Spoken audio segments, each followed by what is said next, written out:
So the show starts off with Baron Corbin coming to the ring, introducing Stephanie McMahon, discussing the clean sweep that Raw had over SmackDown at Survivor Series, even though the pre-show SmackDown won the whole tag team event. But anyway, the gist of this is that Corbin wants to be permanent general manager of Raw because of the promises that Stephanie McMahon made. And then, speaking of promises, Braun comes out. He comes out, gets in the ring, and, of course, look, Braun Strowman had 4 eliminations. 4 of them out of the 5 of Survivor Series. So, yeah, he felt he fulfilled his end of the bargain, and he wants a match with Baron Corbin at TLC. Okay. So we have a situation here.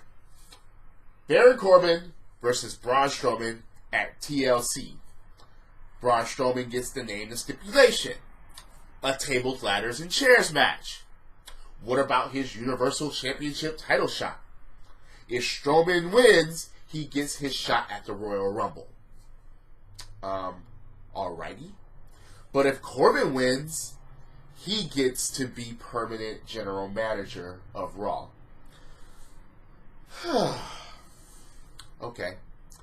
A tables, ladders, and chairs match for these type of situations and stipulations. Alright. So, Baron Corbin, yeah, he's still the acting general manager, so he gets to make the matches. He puts Strowman in a match against Lashley and McIntyre in a handicap match. But Stephanie McMahon says, no. She changes that to a 3-on-3. Yeah, 6-man tag. Corbin, McIntyre, and Lashley versus Finn Balor, Elias, and Braun Strowman. Then it gets changed to an elimination match. Okay, that's fine, because it's like Survivor Series and all. Alright, so Finn Balor gets eliminated by a damn Claymore by McIntyre. Elias gets counted out. Elias had a pretty good performance, by the way. Yeah, he played a solo, and he did his whole usual stick. It was in Los Angeles, my hometown, so no, I wasn't there. I wasn't at Raw. No, fuck that. No.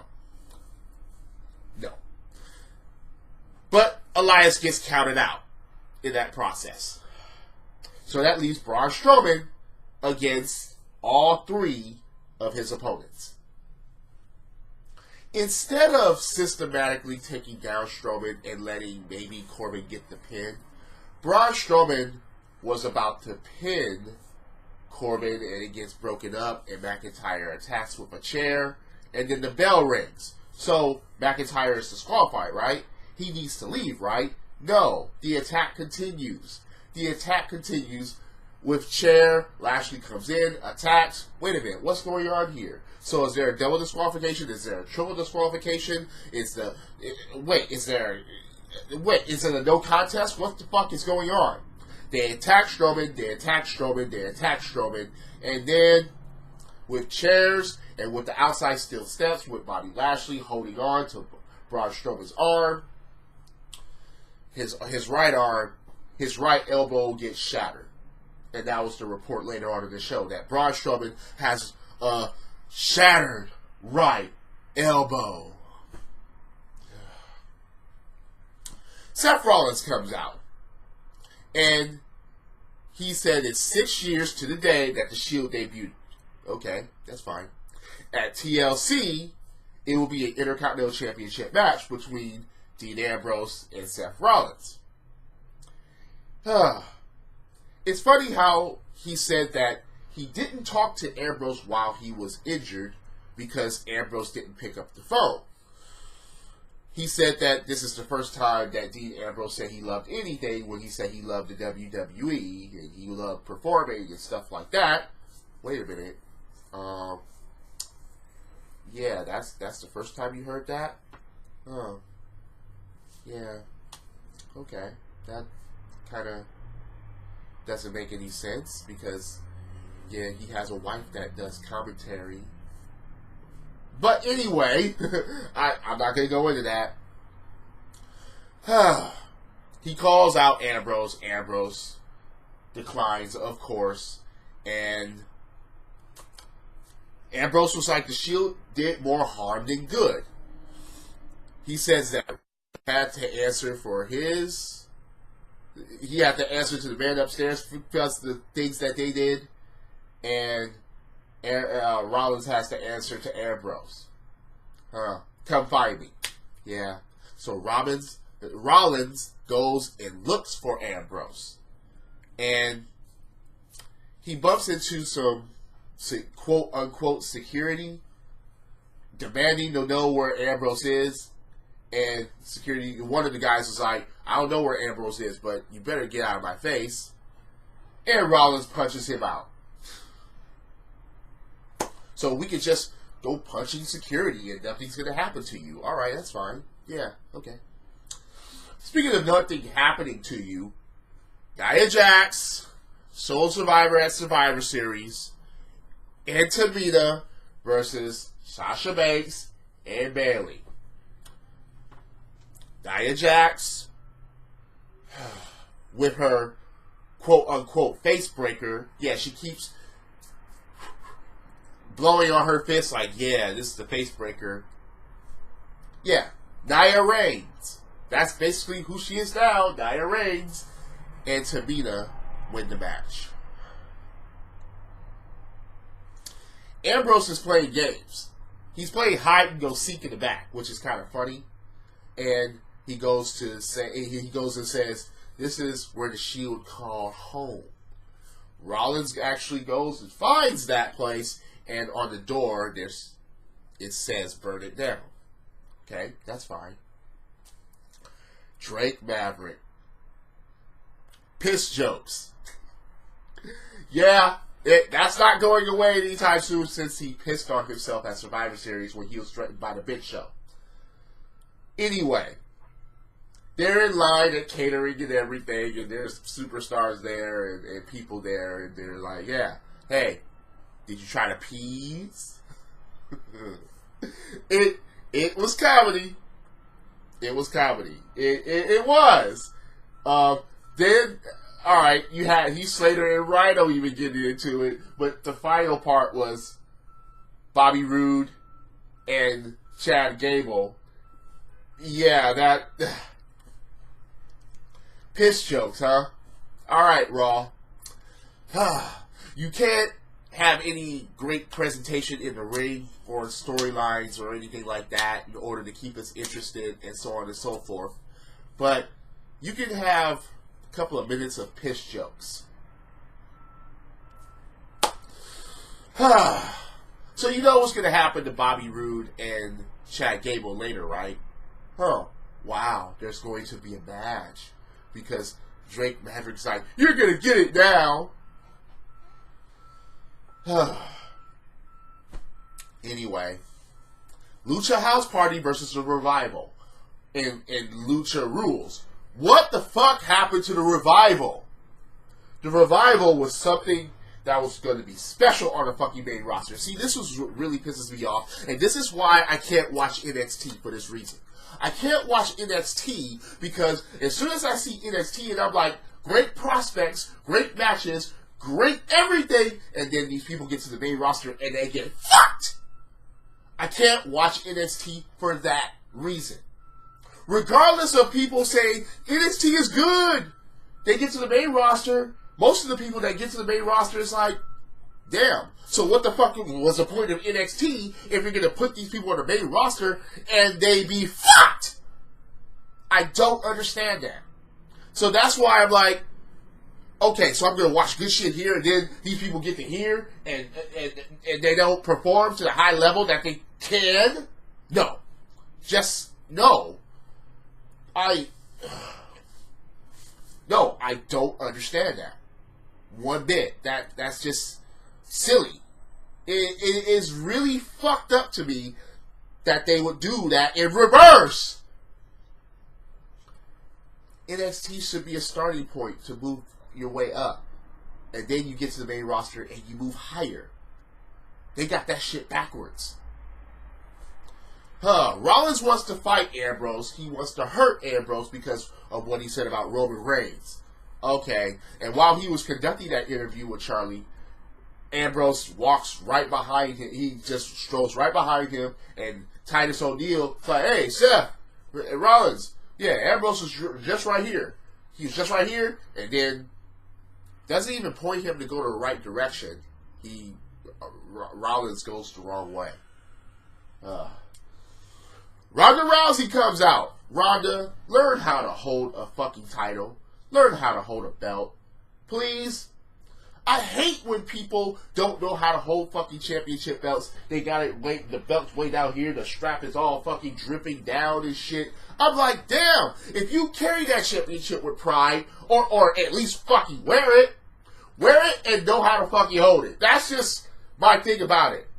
Or swing it around like Stone Cold did, or like The Rock did, or fucking wear it around your neck, something else, but have it at least presented correctly at a certain point due to the personality. Don't fucking have it on your shoulder and don't even know how to have it on your fucking shoulder. Come on, Ronda. Damn.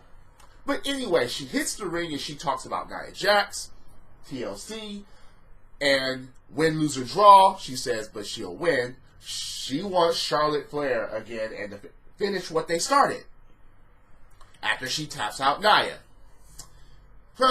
She said somehow, some way, she's going to find out a way for that shit to happen. And she lays out an open challenge. But instead of the open challenge, we get Baron Corbin. Corbin comes out and he denies Ronda's request for putting up her title.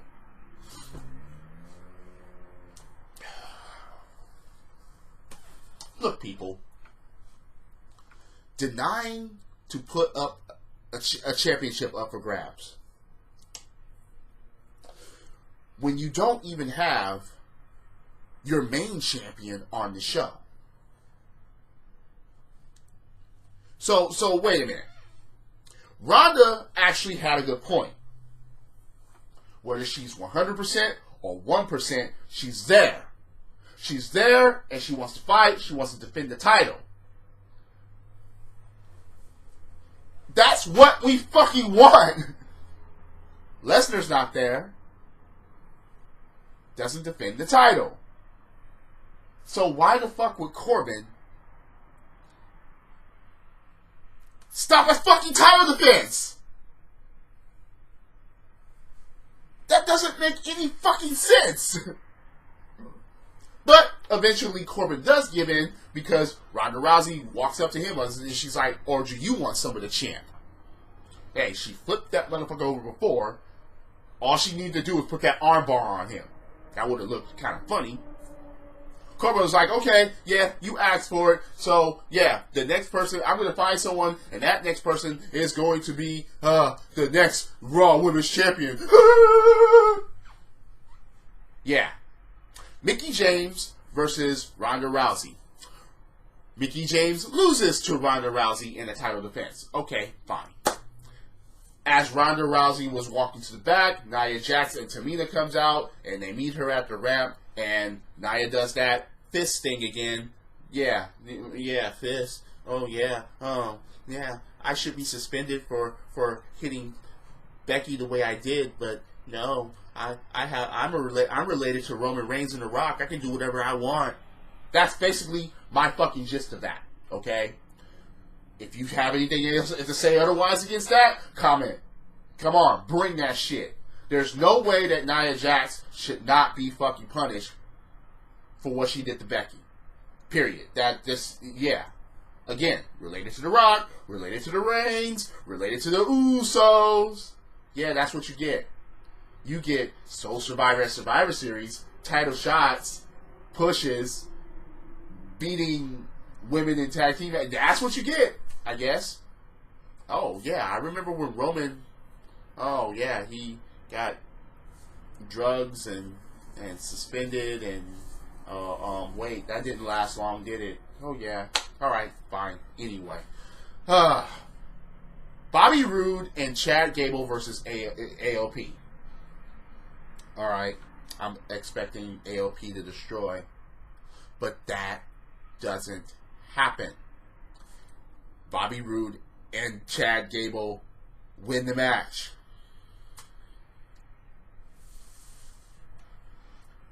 It was not a title, but still. Okay? I'm just like, what? Seriously? Okay. Right. I don't know what to say. I really don't know what to say. Ambrose. Playing games. Still.